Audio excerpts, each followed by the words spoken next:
Bonjour à tous et bienvenue pour une nouvelle histoire.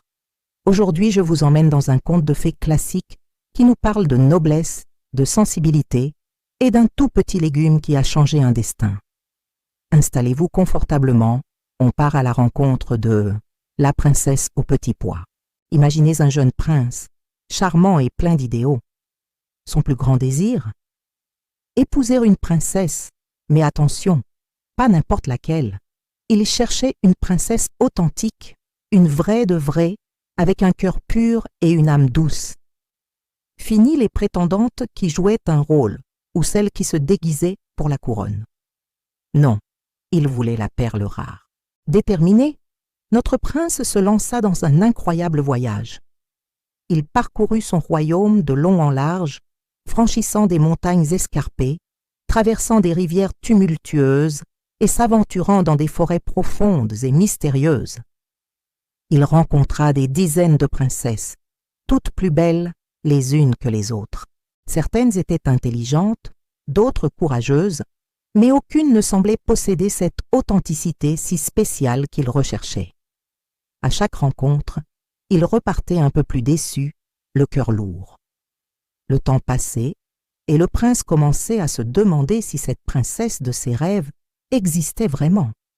Était-il condamné à rester seul? C'est alors qu'un soir, le destin frappa à sa porte, littéralement.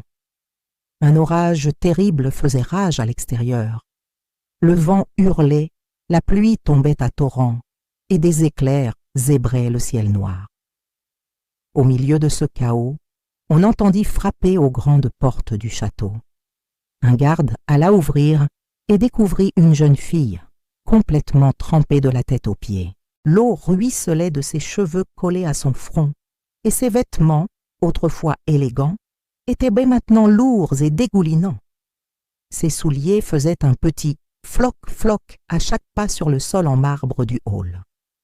La reine, mère du prince, une femme sage et perspicace, vint à sa rencontre. En regardant cette jeune fille transie de froid qui prétendait être une princesse égarée, une idée un peu folle lui traversa l'esprit. Elle se dit, si c'est véritablement une princesse, sa sensibilité hors du commun la trahira. C'était l'occasion parfaite de tester sa noblesse. La reine décida de lui préparer un lit digne d'une invitée de marque, mais avec une petite surprise cachée. Discrètement, elle se rendit dans la chambre d'amis la plus somptueuse du château. Elle prit un tout petit pois, à peine plus gros qu'une tête d'épingle, et le plaça au centre du sommier. Puis, par-dessus, elle fit empiler une montagne de literie, 20 matelas épais et confortables, et par-dessus encore, 20 édredons douillets en plumes d'oie. C'était un lit si haut que la jeune fille aurait besoin d'une petite échelle pour y monter. La reine invita ensuite la mystérieuse visiteuse à passer la nuit dans cette chambre royale, en lui souhaitant de bien se reposer. Le lendemain matin, toute la cour était impatiente. La reine alla trouver la jeune fille pour lui demander comment elle avait dormi. À sa grande surprise, la prétendue princesse avait l'air épuisée. Elle avait de profonds cernes sous les yeux et bâillait à s'en décrocher la mâchoire. « Oh, terriblement mal !» répondit-elle d'une petite voix fatiguée. « Je n'ai pas fermé l'œil de la nuit. C'est comme s'il y avait quelque chose de dur dans le lit. J'ai des bleus sur tout le corps ce matin. C'était insupportable. » En entendant ces mots, un large sourire illumina le visage de la reine. Le prince, qui écoutait la conversation, s'émerveilla. Il n'y avait plus aucun doute. Seule une vraie princesse, avec une peau aussi délicate et une sensibilité aussi fine, aurait pu sentir la présence d'un minuscule petit pois à travers 20 matelas et 20 édredons. C'était la preuve irréfutable de sa noblesse de sang et d'esprit. C'était elle, la princesse authentique qu'il avait cherchée partout. Fou de joie, le prince lui demanda sa main, et bien sûr, elle accepta. Leur mariage fut célébré en grande pompe, et ils vécurent heureux.